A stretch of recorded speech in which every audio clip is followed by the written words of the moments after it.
I've often said that if you had that, I would have run again. I just felt kind of lonely up there. But it's exciting to hear you say that when you were on the planning commission that you were interested in green, more green building codes. So I'm looking for a candidate that will really take the lead to make Ojai a model green sustainable community. And we'll look at that roadmap and lay out a plan and have benchmarks. And we discussed this at the last election. And as far as I know, everything is gathering dust because they get so busy with day-to-day activities. And I have a specific question, but I've heard Mr. Blatz repeatedly say that he wants to run the city like a business. And there's something worrisome about that, unless you mean not business as usual. I want you to convey to us that you have an understanding that business does not necessarily mean what makes immediate economic sense. It has to be sustainable in the long run. So along that line, my question actually to both the candidates is this. The Ventura Star quoted your press release to say that you stood up to developers and large chain stores. Could you tell us what you did to stand up to them and how that may differ from Mr. Clay, for possibly related? And I would also like both of you to answer that question. What you have done in the past to stand, when you were on the planning commission. I think that's a misquote, but. Well, it's possibly a misquote, and if it is, I would like. I think he said he wanted to stand up to. I think the question is, I don't know. Well, I mean, is it directed at me, Susan, or is yes, it? well, it was what you said. I got the question because I read Okay. in the Ventura Star, you were quoted to say. I don't think that's a direct quote. What I said is I would stand up to chain stores and box stores and things like that from coming into Ojai. There was a proposal at one point in time that Rite Aid would go to the bowling alley. That was something I certainly wouldn't have promoted. There was a proposal, while I was on the planning commission, I'm trying to remember any particular proposal that had come to us.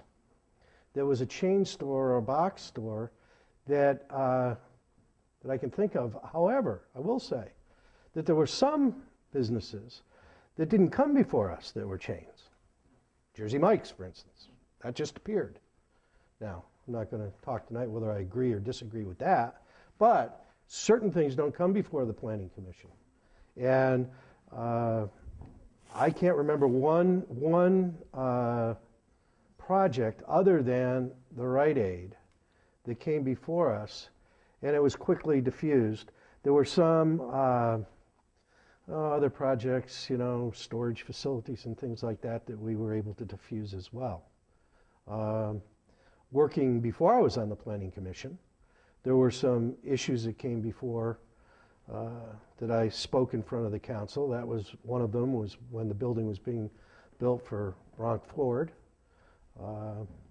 During the Planning Commission, the project on Ojai Avenue that Ron Polito did, that came before us, and that was a difficult decision, believe me, because of the fact that it took care of Ojai Frosty. And that was the last thing that most of us wanted to see. But it goes back to one of the reasons why I want to be on the city council is because the city council is a legislative body. You can actually make the laws there. One of the frustration things, as much as I enjoyed being on the planning commission, was it was an administrative body. In an administrative body, you have to look at projects not from whether you like those projects or not, but whether or not it fits into the building code. And you had no real effect on being able to rewrite the building code for any particular or any particular project that came before you. Whereas on the city council you can. And that's where it's really important, Suza, for the Green Coalition, for the sustainability, that has to be incorporated into our building code.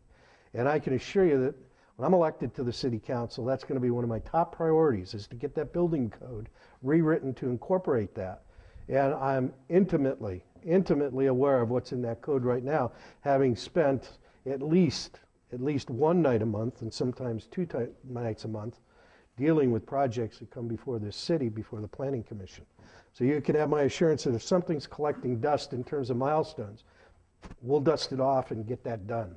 because it should not be that difficult, Suza, to get some sustainability and green construction aspects put into our, including, I think, some other things too that are part of it, but you know, the green aspect of solar energy and things like that too. I think it's got, you know, we're able to write a code that says we have to incorporate public art into projects. Why can't we write a damn code that says we have to incorporate green construction into projects? We can. That's one of the nice things about a small town. We can do damn near anything we want.